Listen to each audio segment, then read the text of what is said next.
Ania na punta sa bukid mga kaidol. Magkalingaw na punta og tanong kong saging dani. Off duty man ako karon. Nya layon man ko og tambaya sa balay. So diri na lang ko magkalingaw og tanom og saging mga kaidol. Wapot ang adlaw nga maharbisa na nato di paldo na sad.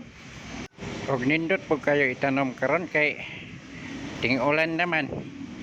Ang kanindot ng budan ni mga kaidol, daghan kay kog saha makuha mo nang kumpasan ko dayon og tanom.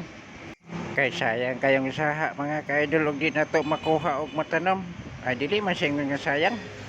Kay inigdag ko na mamunga makapaldo mangyapon ta.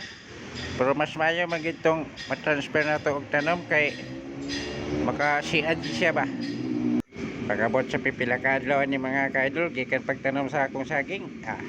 Balikan na po na ako ni kay pailaluman na po na ko siya og lubi.